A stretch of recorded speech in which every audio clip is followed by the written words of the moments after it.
So today we shall be looking at what? Quadratic equation. Are you following now?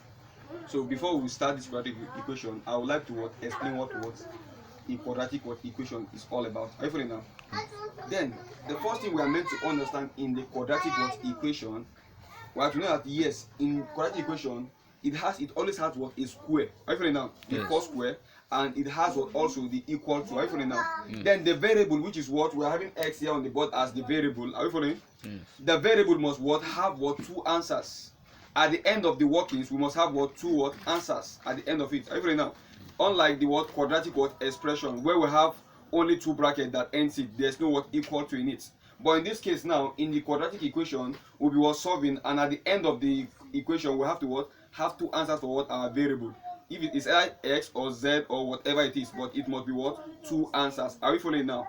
Now look at what we are having on the board here. We're having x squared minus 10x plus 21 equals to 0. That equal to you are seeing here, that makes it a quadratic equation.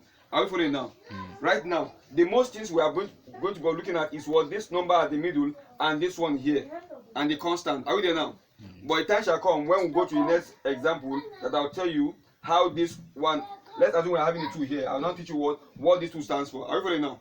But let me just cancel it first because we're not there yet. Let's just explain what this one. Let's explain what this one we're having here on the board. Are you following now? Now in this case now, we have to look for 2 numbers because we are justifying something here now. Are you there? We have to look for 2 numbers that will replace this minus 10 here.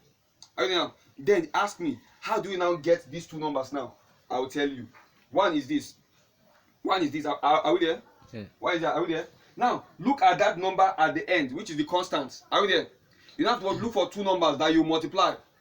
That will give you the constant. And when you add up these 2 numbers, or you subtract them from each other, it gives you the middle number. Are you there now? Do you get what I said? I'll repeat again. I said look for 2 numbers that you multiply. That will give you the constant, which is 21. Then when you add up these 2 numbers together, or you subtract them from each other, it gives you the middle number. So I assume when we use 7 times 3 is equals to 21, right? Yes. Are you there now? When I add up these 2 numbers, 7 plus 3, it gives me 10, right? Yes. That means we're getting the middle number. But there's a law here now. The law states that the sign of the bigger number must carry the sign of the middle number. Are you following now? Yes. Now, if at all, yeah, the law works here. Now, let's see if it works. We're having I said minus 7, right? Plus 3. It can't give me 10, rather give me minus 4, right? Yes. That means this law here is null and void. Are you following now? That means yes, since it's carrying a minus sign here, I must have to make this 3 also a minus to give me what I'm looking for at the middle, right? When I say okay, minus 7 minus 3 is equals to minus 10, right? Are we there now? Yes. This minus 7 and minus 3 now has replaced our middle number by putting a x here and a x here. That is, these 2 numbers here has replaced my 10, which is the middle number. Are you there now? Yes. That's how I got what you are seeing here on the board. Let me clean it first. Now we now have x squared, right? X squared minus 7x minus 3x plus 21 equal to 0. Are you feeling now? And I say introduce a bracket, right? Yes. And a bracket here, and also here too. Are you now? Now look at this bracket. What is common here now? X is common, right? Yes. Introduce a bracket also. If this x now take a 1x here, what's left now? Right? 1x, right? Yes. Minus now. This x take this x now, what's left now? 7 is left, right? Yes. We are done with the first bracket now. Are you feeling now? Yes. There's a minus sign right here, right?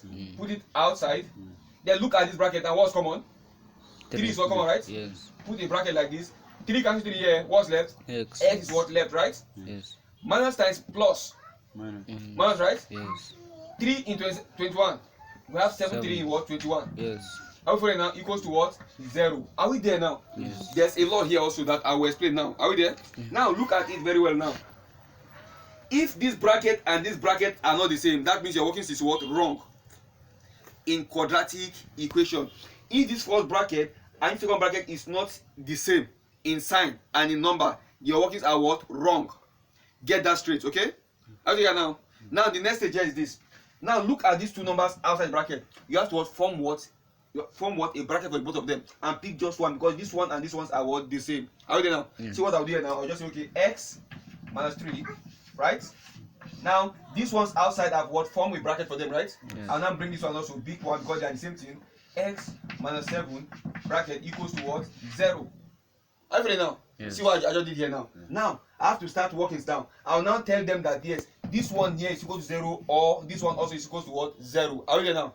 As in x minus 3 equals to what? 0, or x minus 7 equals to what? 0.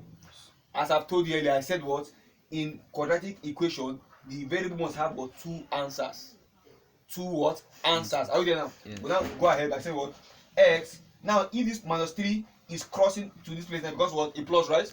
Equals to what? 3, or x cross equals to what? 7, right? Therefore x is equal to what? 3 or 7. How do you get now? Do you get how I got this now? Do you understand? Is it impactful? Yes, sir. Okay. If it's really impactful, subscribe to my channel. Thank you.